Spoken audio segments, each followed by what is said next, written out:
Halo semua, nama saya Erik Ratliman. Saya berasal dari kelas 1 BUMN dari Universitas Internasional Batam. Hari ini saya akan menjelaskan sedikit mengenai meditasi. Nonton terus dan jangan kemana-mana ya. Secara umum, meditasi adalah pemusatan pikiran pada suatu objek untuk mencapai ketenangan dan pengendalian diri. Nah, pada kali ini kita akan membahas dua macam meditasi. Yang pertama adalah meditasi anapanasati dan meditasi cinta kasih atau metta bhavana. Yang pertama, meditasi anapanasati adalah meditasi yang fokusnya terhadap pernapasan dan tujuannya itu adalah untuk mencapai atau mendapatkan pandangan terang. Metode yang dapat digunakan untuk ini adalah pengamatan perenungan pada objek yang disertai dalam batin. Objeknya antara lain adalah gerakan timbul tenggelam atau kembang kepisnya perut. Selanjutnya adalah jenis meditasi metta bhavana, adalah salah satu meditasi yang fokusnya itu adalah mendapatkan ketenangan, lalu fokus pada pikiran. Metodenya yaitu pengamatan dan perenungan terhadap suatu objek. Objeknya bisa berupa dari kasina, cinta kasih, refleksi, ataupun renungan terhadap Sang Buddha.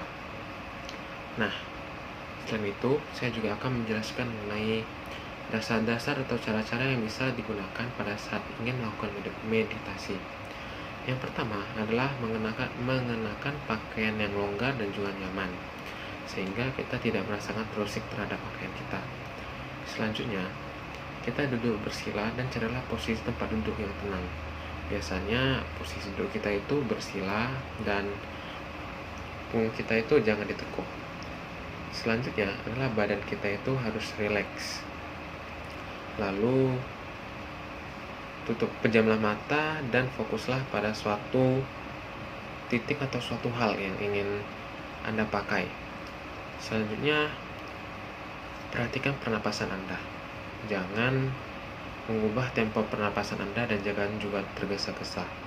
Lemaskan setiap otot-otot tubuh kita dan biarkan rileks penuhnya. Cari tempat yang nyaman dan tidak bising, dan tempatnya tuh bisa untuk santai. Selanjutnya saya akan menjelaskan mengenai manfaat-manfaat yang bisa didapatkan ketika meditasi. Kita bisa memperoleh ketenangan batin. Maksudnya di sini ketika kita melakukan meditasi secara terus-menerus, maka hati kita itu akan merasakan ketenangan dan tidak terusik oleh hal-hal yang dapat membuat kita resah begitu. Selanjutnya itu dapat melatih kesabaran kita. Karena kita terus-menerus meditasi, kita melatih kesabaran dalam diri kita, dan ketika kita menghadapi orang lain atau kita mendapati masalah, kita bisa menghadapi masalah tersebut dengan sabar. Selanjutnya itu bisa menambah pengendalian diri kita. Ketika kita sering melakukan meditasi, kita itu bisa mengendalikan diri kita, tidak mudah emosi, bisa pikir dengan jernih, seperti itu.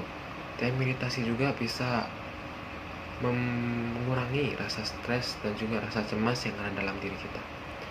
Pada saat kita sedang mendapatkan tugas yang banyak-banyaknya, ada ketika kuliah maupun ketika sedang sekolah atau ketika kerja, kita lakukan meditasi, maka itu dapat mengurangi stres yang menumpuk pada pikiran kita.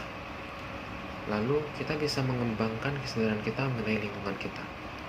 Misal dengan rajin meditasi secara terus-menerus, kita bisa mengetahui mana yang baik, mana yang buruk. Seharusnya kita tidak melakukan ini, kita seharusnya melakukan yang ini. Seperti itu kira-kira. Banyak manfaat yang bisa kita peroleh dari meditasi ini, sehingga seharusnya kita sehari-hari dapat meluangkan waktu sekira 5-30 menit untuk meditasi. Karena meditasi itu sangat banyak manfaatnya. Kita bisa luangkan pada waktu saat pagi hari ketika bangun tidur, bisa juga selesai kuliah pada malam hari, lakukan 5-30 menit agar kita bisa memperoleh manfaat-manfaat yang sudah saya sebutkan sebelumnya. Mungkin itu yang bisa saya sampaikan. Jika ada kesalahan dalam berkata-kata, mohon dimaafkan. Dan semoga pengetahuan yang saya sampaikan barusan atau informasi yang saya sampaikan barusan dapat menambah wawasan dan pengetahuan bagi yang mendengarkan ini. Sekian dan terima kasih.